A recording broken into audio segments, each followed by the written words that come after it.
Hello students, subject math standard 7th, chapter number 1, geometrical construction. Last period we have learned construction of a triangle म्हणजे त्रिकोण रचना हा भाग आपण अभ्यासलेला होता बरोबर. Today we have learn congruence of segments हा पॉइंट आपल्याला बघायचा आहे. आता कॉन्ग्रुएन्स ऑफ सेगमेंट म्हणजे काय तर रेषाखंडांची एकरूपता. रेषाखंडांची एकरूपता हा भाग बघायचा आहे. त्याला आपण कॉन्ग्रुएन्स ऑफ सेगमेंट्स असं म्हणतो. मग आता हा भाग अभ्यासण्यासाठी आपल्याला एक ऍक्टिव्हिटी करावी लागेल. ऍक्टिव्हिटी इझी आहे, सोपी आहे बघा. First take a rectangular paper. This is rectangular paper. Okay, दिसतोय का बघा नीट. Place to opposite sides one upon other. बघा मी काय सांगतोय, प्लेस टू ऑपोजिट साइड्स. आता हा रेक्टँग्युलर पेपर आहे बरोबर. याचे opposite sides, one this side and second this side. Both sides are opposite sides. Okay, here look here. Here one side and here second sides. These sides are opposite sides. Okay. आता काय करायचं आहे, place to opposite side one upon the other. म्हणजेच आपल्याला या कागदाला अशा घड्या घालायच्या आहेत की समोरासमोरील बाजू या जुळल्या पाहिजेत. ऑपोजिट म्हणजे समोरासमोर. लुक हियर, हियर दिसतंय का बघा, ह्या ऑपोजिट साइड झाल्या. ओके, दिसतात का बघा. बघा two sides. and they coincide exactly. म्हणजे या दोन्ही ज्या बाजू आहेत ते काय होणार आहेत, तंतोतंत जुळतात याचा आपल्याला अनुभव घ्यायचा आहे. बघा आता इथं बघा, ही एक साइड आणि ही साइड, दोन्ही साइड या ऑपोजिट आहे. बघा दिसतात ऑपोजिट साइड, त्या एकमेकांशी तंतोतंत जुळतात बघा बरोबर. Second, using the ruler measure the length of seg A B. आता इथं मी नावं दिली आहेत बघा. लुक हियर, ही जी लाईन दिसते seg A B, A B and second P Q. Okay, this is seg P Q and this is seg A B बरोबर. हे तंतोतंत म्हणजे कोइन्साइड एक्झॅक्टली, हे परस्पराशी तंतोतंत जुळत आहेत बघा, जुळलेले दिसत आहेत. ओके, आता काय करायचं, पट्टीच्या साह्याने त्यांची माप मोजायची आहे. म्हणजे लेंथ ए बी आणि लेंथ पी क्यू हे मोजायचं. म्हणजे रेषाखंड पी क्यू आणि रेषाखंड ए बी ची काय करायची आहे, आपल्याला लांबी मोजायची आहे पट्टीच्या साह्याने. Okay, length, look here, length AB and length PQ is equal to, म्हणजे याची जी लांबी मोजायची आहे. आता look here, sec length of sec AB, look here,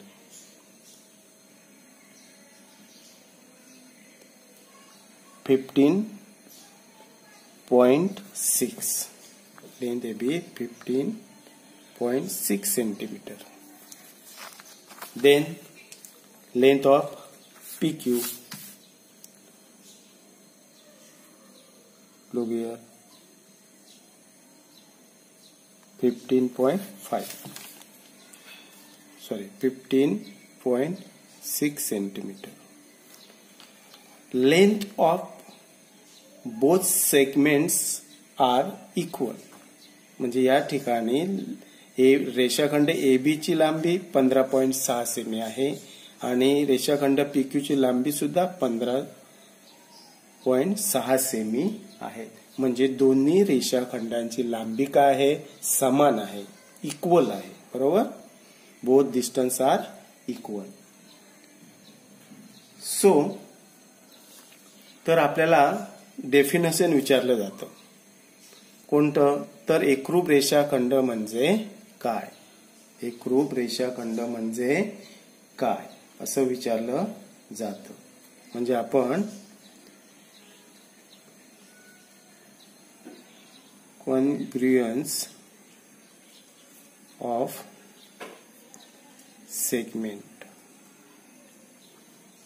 म्हणजे याचे डेफिनेशन विचारलं जातं आणि ते अतिशय महत्वाचं आहे. बघा ते काय होईल बघा. If given line segments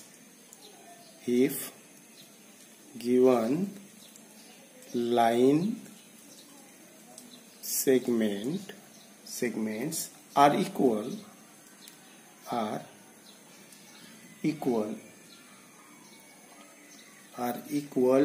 in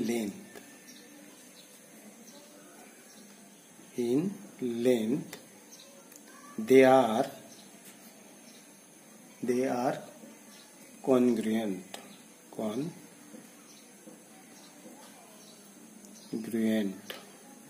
okay, बघा कॉन्ग्रुएन्स ऑफ सेगमेंट म्हणजे एकरूप रेषाखंड म्हणजे काय याची व्याख्या दिलेली आहे. बघा, if given line segments are equal in the length they are congruent. म्हणजेच मराठीत सांगायचं झालं तर ज्या रेषाखंडांची लांबी समान असते त्या रेषाखंडांना एकरूप रेषाखंड म्हणतात. ज्या दोन रेषाखंडांची लांबी समान असते, आता इथं बघा रेषाखंड AB ची लांबी 15.6 सेंटीमीटर आणि रेषाखंड PQ ची लांबी 15.6 सेंटीमीटर. म्हणजे या दोन्ही रेषाखंडांची लांबी काय झाली? समान झाली. म्हणून या दोन्ही रेषाखंडांना काय म्हणायचं? Congruence of segments. Length AB congruence length PQ असं आपल्याला लिहिता येईल.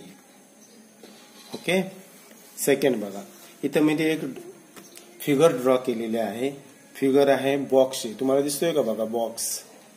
बघा इथं हा बॉक्स मी ड्रॉ केलेला आहे. आता इथं बघा याच्यानुसार आपण जी ऍक्टिव्हिटी बघितली त्याच्यानुसार बघा जर लिहिलं आपण सेक AB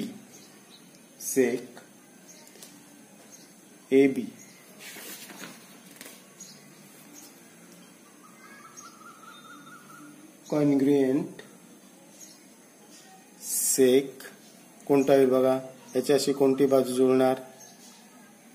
कॉन्ग्रुएंट सेक EF. Okay, then seg AE congruent सेक कुठचं होईल बघा? AE. याचे कुठची होणार? Opposite sides BF. सेक BF. ओके,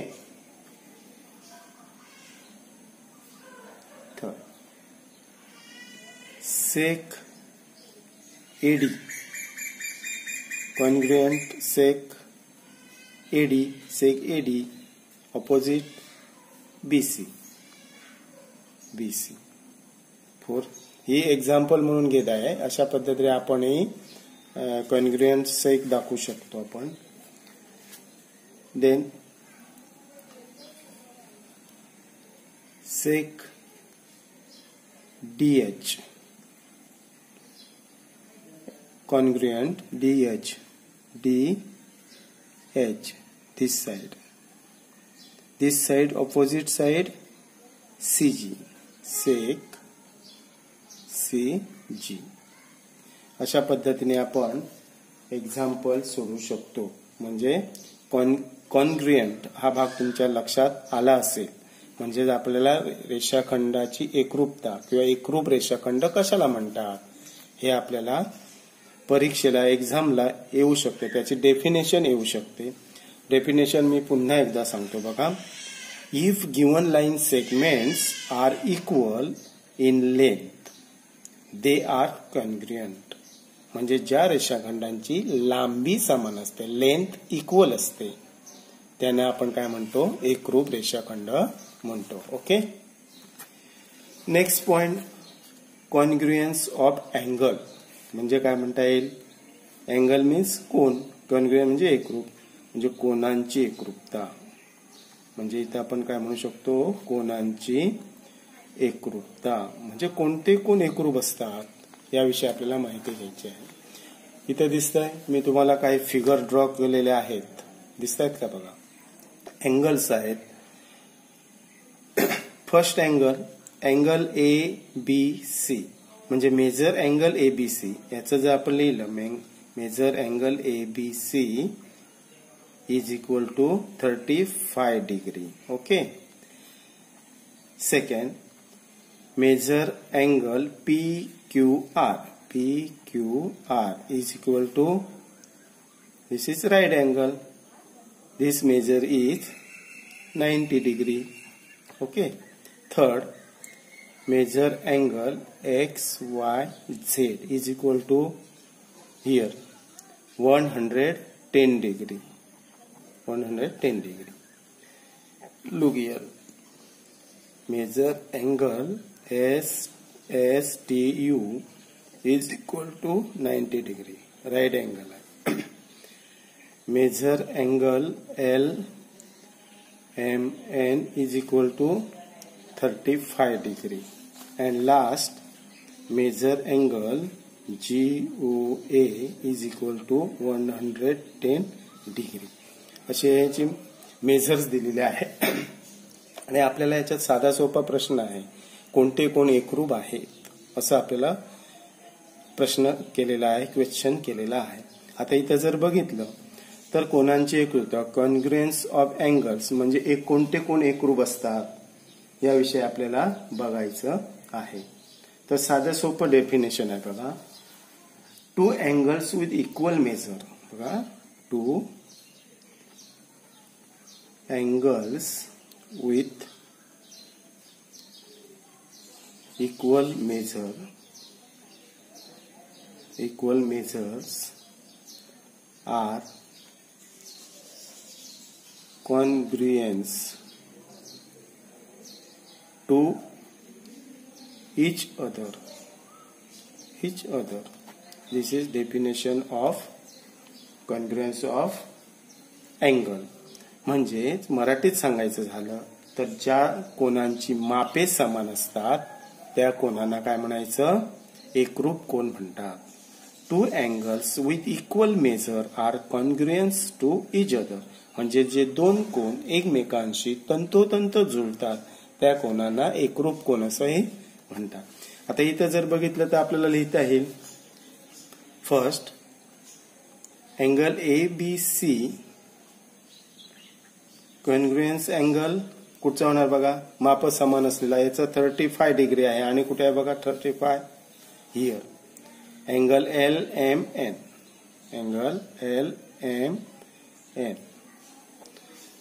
बरोबर, म्हणजे या दोन कोनांची मापे समान आहेत, त्यामुळे हे दोन्ही कोन काय झाले, एकरूप कोन झाले. आणि कुठे आहेत बघा, angle PQR congruence angle PQR right angle. Okay. look here, right angle STU, angle STU. Third, angle XYZ,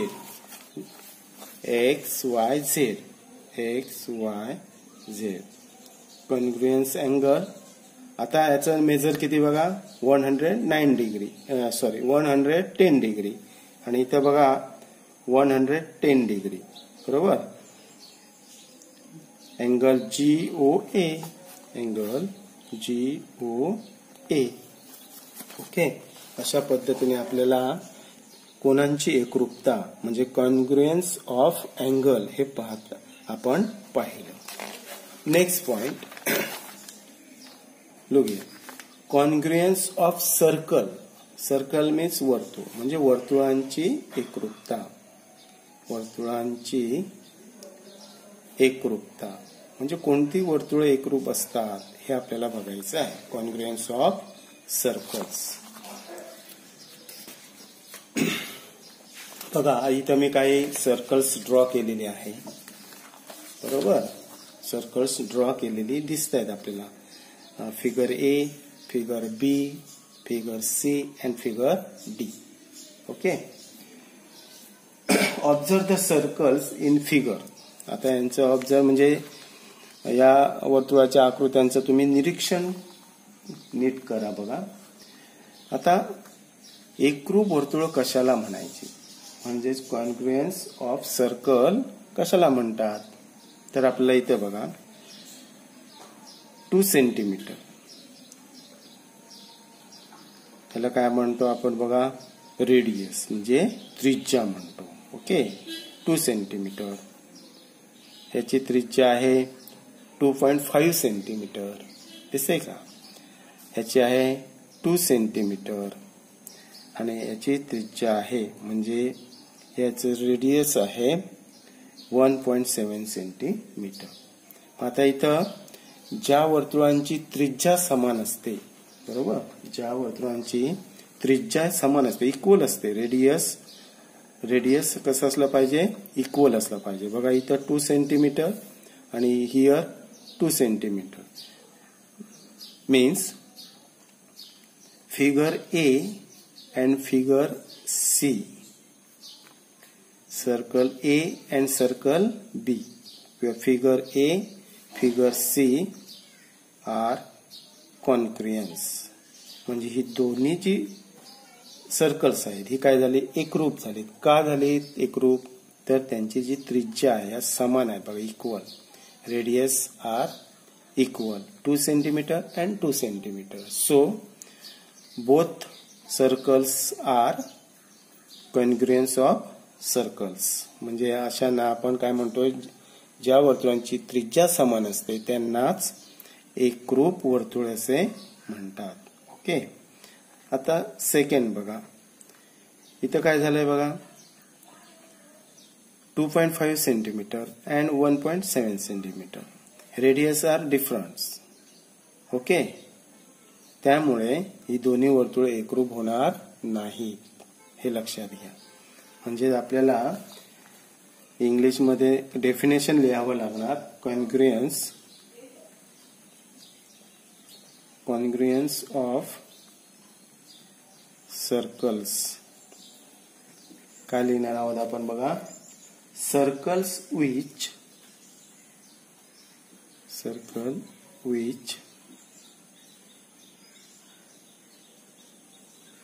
coincide exactly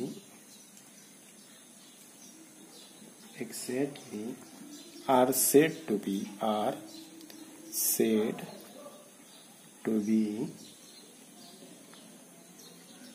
congruence circles. म्हणजे आपण त्याला काय म्हणणार मराठीत जी वर्तुळे एकमेकांशी तंतोतंत जुळतात त्यांना एकरूप वर्तुळे असे म्हणतात. Circle which coincide exactly are said to be congruent circles. म्हणजे एकरूप ज्या वर्तुळाच्या त्रिज्या एकरूप असतात ती वर्तुळे एकरूप असतात असे आपण म्हणू शकतो. किंवा जी दोन वर्तुळे परस्परांशी तंतोतंत जुळतात त्यांना आपण एकरूप वर्तुळे असे म्हणतो. ओके. थँक्यू.